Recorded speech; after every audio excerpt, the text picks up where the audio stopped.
We provide you the platform to turn your dreams into reality. Give wings to your aspirations with KR Mangalam University. 11 जुलाई 2025, जगह Odisha, Ukraine. रूस के गेरान 2 drone के हमले से न सिर्फ रात का सन्नाटा छिन्न भिन्न हुआ, बल्कि बड़ी इमारतों के बीच आग की भयानक लपटें उठी थी। 10 जुलाई 2025, जगह मॉस्को, रूस। पुतिन के शहर मॉस्को की तस्वीरें हैं, जहां आधी रात को यूक्रेनी FPV ड्रोन ने एक कमांड सेंटर पर हमले का दावा किया। मॉस्को तक यूक्रेनी ड्रोन का पहुंचना ही बता रहा है कि अटैक और काउंटर अटैक में किस तरह मशीनों का राज है। ऐसे हमले गवाही देते हैं कि वॉर जोन के आसमान में अब परिंदों का नहीं, विनाशक ड्रोन्स का दबदबा है। Speak about ceasefire? No.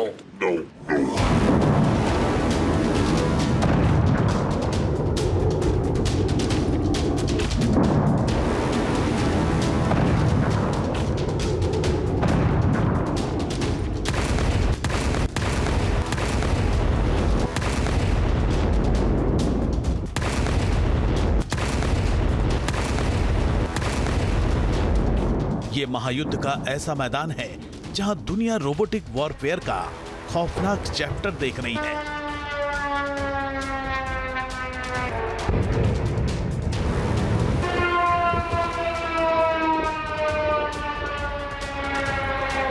Trigger अब इंसानी उंगलियों के सहारे नहीं, कोड और सीकर सेंसर के हवाले है, और इनका एक ही मिशन है, तबाही और सिर्फ तबाही।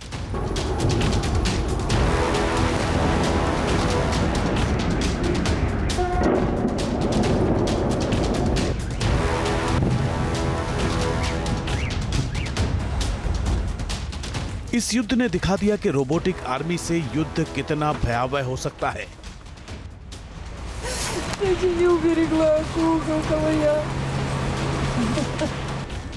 ड्रोन से भी दुश्मन देश में हमले कितने विनाशक हो सकते हैं। किसी भी स्ट्रेटेजिक लोकेशन को मिट्टी में मिलाया जा सकता है, और वो भी $1000-2000 के ड्रोन से।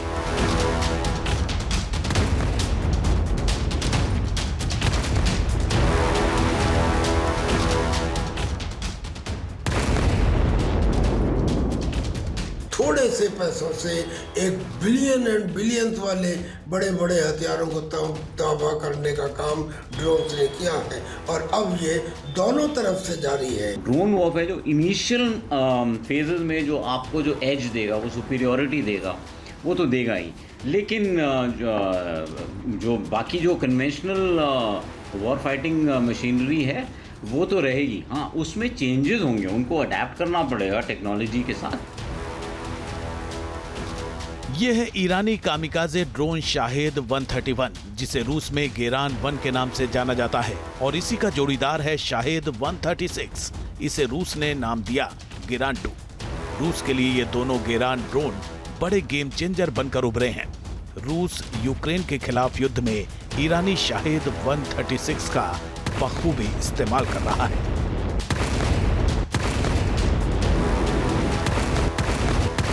सुसाइडल स्ट्राइक्स में ड्रोन्स यूक्रेन के अंदर नाटो के एयर डिफेंस सिस्टम को धुआं कर रहा है।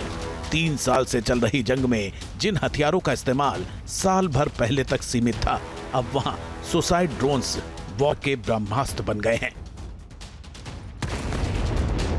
ड्रोन वॉरफेयर जो है ये एक एवोल्यूशनरी टेक्नोलॉजी है, कोई क्रांतिकारी रेवोल्यूशनरी टेक्नोलॉजी नहीं है, और इसीलिए इसको जो है आपको अपने जो कंबाइंड आर्म्स का जो डॉक्ट्रिन है उसमें आपको इंटीग्रेट करना पड़ेगा, तो ये उसको कॉम्प्लीमेंट करेगा। अब वो कैसे कॉम्प्लीमेंट करेगा मैं बताता हूँ।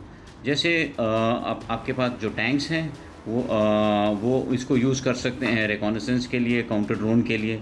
इन्फेंट्री भी इसको अपने एम्बुश, पेट्रोलिंग और ऐसे टास्क के लिए जो है, और अर्ली वार्निंग के लिए, ये सब इन टास्क के लिए भी यूज़ कर सकती है। और आर्टिलरी इसको registration of targets, post strike damage assessment और ऐसे काम के लिए इसको इंटीग्रेट कर सकती है। ड्रोन फिक्स्ड टारगेट तक जाकर वहां विस्फोटक गिराता है। पिछले 35 दिनों में 6000 से ज्यादा गेरोन सीरीज के ड्रोन ने ऐसे घातक हमले किए जिसने जमीनी और हवाई हमलों को पीछे कर दिया। इन्हें मार गिराने के लिए यूक्रेन के एयर डिफेंस को महंगी मिसाइलें और यूएवीज का इस्तेमाल करना पड़ा। बावजूद इसके यूक्रेन अपनी धरती पर तबाही रोक नहीं पाया। इस युद्ध ने यह भी बारूदी मैसेज दे दिया कि भविष्य के युद्ध का ट्रेंड पूरी तरह बदलने वाला है। अनमैन्ड हथियारों से भयानक तूफान आने वाला है।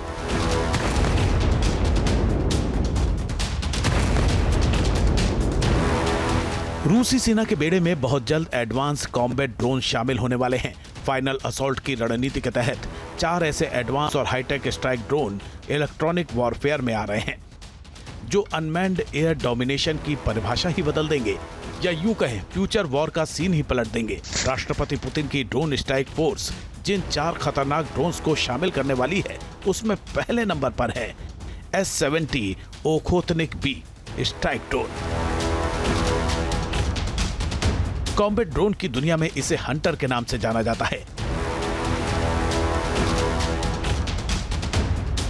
ये हैवी स्टील्थ अटैक ड्रोन है, जिसके बारे में कहा जाता है कि ये कुछ ही हफ्तों के अंदर युद्ध में अपना शक्ति प्रदर्शन कर सकता है। काउंसिल ऑफ डिफेंस रिलेशन की रिपोर्ट के मुताबिक ईरानी कामिकाजे ड्रोन से कहीं ज्यादा घातक है, जो Su-57 के साथ टीम बनाकर लॉयल विंगमैन की तरह काम करेगा। दरअसल अर्बन वॉरफेयर से लेकर ब्लैक सी तक रूसी सेना अब अटैकिंग मोड में आगे बढ़ रही है। वो यूक्रेन को बैकफुट पर लाने से ज्यादा नाटो देशों के लिए ब्लॉकेज बढ़ाने का प्लान है। पिछले हफ्ते राष्ट्रपति पुतिन ने इसका इशारा भी किया था कि उन्हें यूक्रेन से नहीं, यूक्रेन के पावर बैकअप से दिक्कत है। मैं हमेशा कहता हूं कि हम यूक्रेन या यूक्रेनी लोगों के खिलाफ नहीं हैं। हम लोग उनसे अलग नहीं। हमें यूक्रेन में जो बाहरी ताकतें जड़े जमाना चाहती हैं, हम उसके खिलाफ हैं। रूस यूक्रेन की धरती पर एक साथ सैकड़ों ड्रोन अटैक कर रहा है। 9 जुलाई को रूस ने 700 से ज्यादा गेरान 2 ड्रोन से साउथ यूक्रेन को निशाना बनाया था, लेकिन कुछ महीनों में रूस ऐसे ड्रोन से हमला करेगा जिसमें एक ही ड्रोन कई वॉरहेड से अटैक करेंगे, यानी असॉल्ट राइफल की तरह ड्रोन भी मल्टी टारगेट को हिट करेंगे। और ये काम करेगा ग्रोम ड्रोन और Molniya drone, multi role attacker. इस सीरीज के ड्रोन्स फ्यूचर वॉर का ऐसा बाहुबली बनकर उभर रहे हैं। Defence tactics of the region की रिपोर्ट में दावा किया गया है कि ये मीडियम रेंज स्ट्राइक के लिए सबसे खास हथियार होंगे। मल्टी रोल अटैक सर्विलांस एक साथ 10 अटैकर ड्रोन्स को ले जा सकता है। इसमें स्मार्ट बम और गाइडेड मिसाइल भी फिट होगी। इस कैटेगरी में सैकड़ों ड्रोन मिलकर हमला करते हैं। दुश्मन का इलेक्ट्रॉनिक सिस्टम जाम करना, एयर डिफेंस को तबाह करना और सुसाइडल मिशन को अंजाम देना फाइटर जेट से लॉन्च किया जा सकता है। कुछ महीनों में रूस ऑपरेशन में उतार सकता है। ऐसे में यूक्रेन भविष्य की लड़ाई के लिए कितना तैयार है, इसे राष्ट्रपति ज़ेलेंस्की के इस बयान से समझिए। हमारी टीमों के बीच एक बैठक आयोजित करने पर सहमति बनी ताकि एयर डिफेंस को मजबूत किया जा सके। हमने संयुक्त उत्पादन पर बहुत विस्तार से चर्चा की। हमें इसकी जरूरत है। दरअसल रूस के साथ चैलेंज सिर्फ यूक्रेन नहीं, बल्कि अमेरिका और नाटो के वो हथियार और प्रतिबंध हैं जो पुतिन के लिए टेंशन बने हुए हैं। यूक्रेन के डोनबास में लुहांस्क क्षेत्र का हिस्सा भले ही रूस के कंट्रोल में हो, मगर वो मकसद पूरा नहीं हुआ जिसके लिए पुतिन ने लंबी लड़ाई छेड़ी। इधर अमेरिकी राष्ट्रपति डोनाल्ड ट्रंप के तेवर भी बदले बदले नजर आ रहे हैं। सीज़फायर की जगह उनकी जुबान ज्यादा ही फायर है। वो एक अच्छी कॉल थी। उन्हें अपना कड़ा रुख छोड़ना चाहिए था। मैं राष्ट्रपति पुतिन से बहुत ज्यादा खुश नहीं हूं।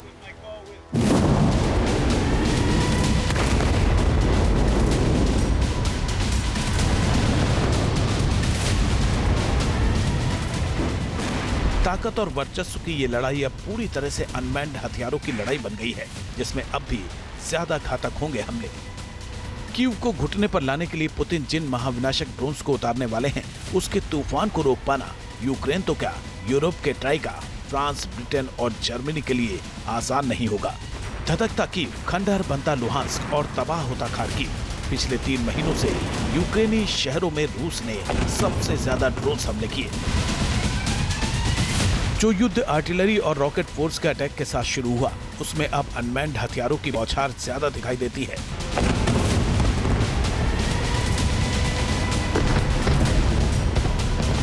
जिसने रूस को भी गहरे घाव दिए, खुद पुतिन के लिए भी यूक्रेनी ड्रोन अटैक बड़े चैलेंज के रूप में सामने आए।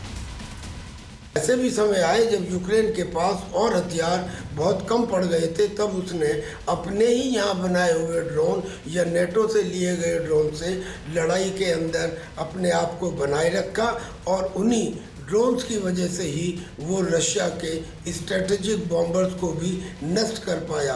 कन्वेंशनल सुपीरियॉरिटी है वो ड्रोन्स टेक्नोलॉजी ने ज़रूर चैलेंज किया है, तो आपको फोर्स रीस्ट्रक्चरिंग, फोर्स प्लानिंग तो करना ही पड़ेगा।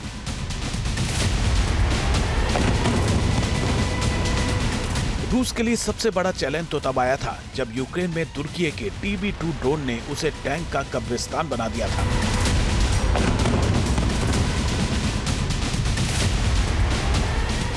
दो साल तक यूक्रेन की स्ट्रेटेजी साफ थी, महंगे टैंकों को कम दाम के ड्रोन से उड़ाओ और इस रणनीति पर काउंटर अटैक किया। क्रेमलिन कांप उठा।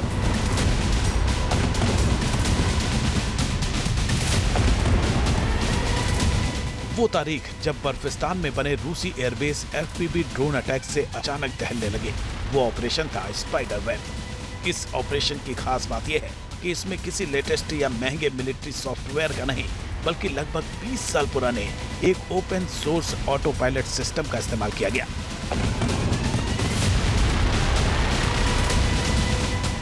यूक्रेन ने इस ऑपरेशन के जरिए रूस के 3 बेहद महत्वपूर्ण और गहराई में एयरबेस बेलाया, ओलेन्या और इवानोवो पर हमला किया, जहां रूस के लॉन्ग रेंज बमवर्षक और क्रूज मिसाइल कैरियर्स तैनात थे। इस हमले में कुल 117 ऑटो कंट्रोल्ड ड्रोन शामिल थे, जिन्हें ट्रक में छिपाकर रूसी सीमा के भीतर छिपा दिया गया था और कोवर्ट ऑपरेशन के समय ट्रिगर करके लॉन्च किया गया। दुनिया के सबसे घातक कोवर्ट ऑपरेशन ने दुनिया में एक नया ट्रेंड सेट कर दिया कि सस्ता, पुराना और ओपन सोर्स टेक्नोलॉजी भी सही रणनीति से बड़ी सैन्य ताकतों को चौंका सकती है। ये युद्ध के भविष्य की एक नई तस्वीर पेश करता है कि छोटे लेकिन स्मार्ट हथियार से भी बड़ी तबाही जा सकती है। उनके एयर बेसिस पे, उनके एविएशन एसेट्स पे और 20 से ज़्यादा जो हैं उनके एयरक्राफ्ट डैमेज हुए हैं, जिसमें स्ट्रेटेजिक बॉम्बर्स भी हैं। और देखिए इनोवेशन भी देखिए, ये रशिया में ही उन्होंने वो डिप्लॉय किए हुए थे इनके जो ड्रोन बेसिस हैं और वहाँ से किए। Much like what I would say Israel did against Iran. हमले में यूक्रेन ने अपने सैकड़ों FPV ड्रोन भेजे जो रूस के एयरबेस में घुस गए और वहां खड़े बॉम्बर्स को उड़ा दिया। इस तरह के हमले को रोकना रूस की महंगी एयर डिफेंस के लिए भी बेहद मुश्किल साबित होने लगा। यूक्रेनी FPV ड्रोन ने 5 एयरफील्ड्स को टारगेट किया।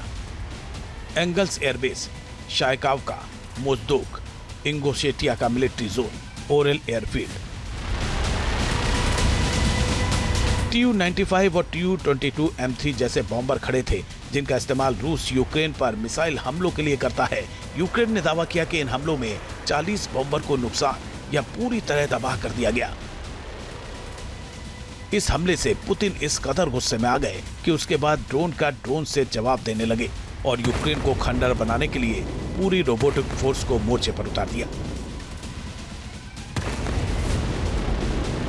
इस तरह दुनिया देख रही है कि मशीनी लड़ाई का महायुद्ध, इसमें कितनी तबाही अभी दुनिया को और देखनी होगी कि इसका अंदाजा लगाना मुश्किल है, क्योंकि यूक्रेन की पूरी वॉर डॉक्ट्रिन ड्रोन पर ही टिकी है, जिससे वो रूस पर काउंटर अटैक कर रहा है, युद्ध में बने रहने का सबूत दे रहा है।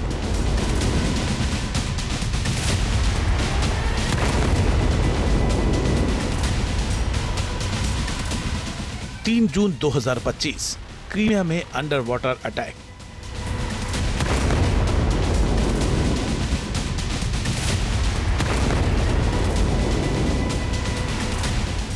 रूस के लिए स्ट्रेटेजिक रूप से अहम क्रीमिया ब्रिज को यूक्रेन ने अंडर वाटर रोबोटिक पेलोड से उड़ा दिया था।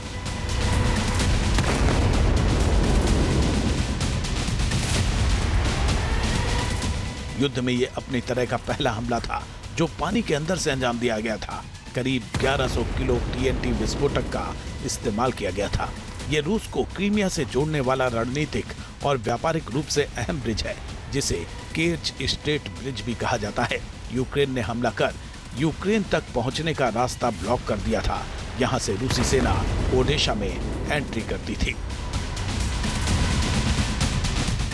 जिस युद्ध की शुरुआत में ये कहा जा रहा था कि रूस महज हफ्ते भर में यूक्रेन को घुटने पर ले आएगा, उसमें 3 साल का वक्त गुजर गया और न जाने कितना लंबा युद्ध अभी और चलेगा। यूक्रेन को घुटने पर लाने के लिए पुतिन की वॉर मशीनरी ने हाइपरसोनिक मिसाइल्स का जखीरा खोला। अर्बन वॉरफेयर की खतरनाक लड़ाई लड़ी गई। यूरोप के सबसे बड़े स्टील प्लांट जो वस्टवल को खंडहर बनाया गया और एक ड्रोन हमला तो ऐसा हुआ कि यूक्रेन में परमाणु हमले का सायरन बज गया था। वो था चेर्नोबिल न्यूक्लियर प्लांट पर ड्रोन अटैक।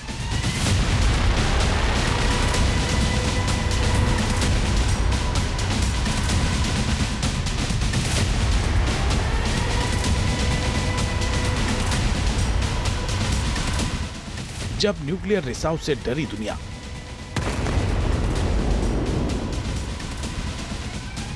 चेर्नोबिल परमाणु प्लांट यूक्रेन और बेलारूस की सीमा के पास है। इसी साल फरवरी में यूक्रेन के चेर्नोबिल न्यूक्लियर प्लांट पर रूस ने गेरोन 1 स्वार्म ड्रोन से अटैक किया था, जिससे प्लांट को भारी नुकसान पहुंचा था।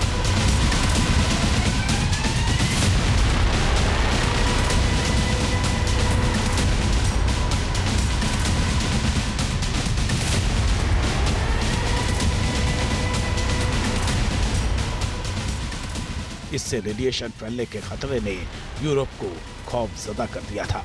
यूक्रेन में सायरन बज गया था।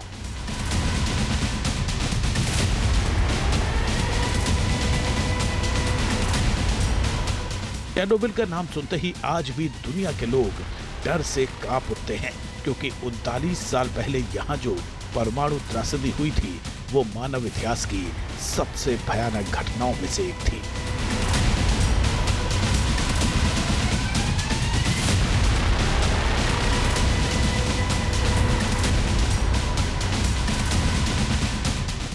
तब यूक्रेन सोवियत संघ का हिस्सा हुआ करता था।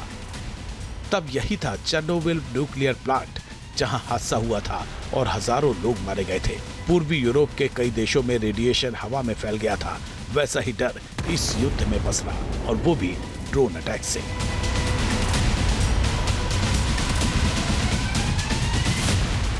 इस युद्ध में हर सुबह तबाही का अंधेरा है और हर रात कयामत की रात है। News nation. जहां भक्ति है हर शब्द में, कथाओं में छुपे हैं दिव्य रहस्य और ज्योतिष देता है जीवन को दिशा। धर्म से जुड़ी हर बातों को जानने के लिए हमारे चैनल स्तुति को सब्सक्राइब करें। चैनल पर जाने के लिए इस लिंक पर क्लिक करें।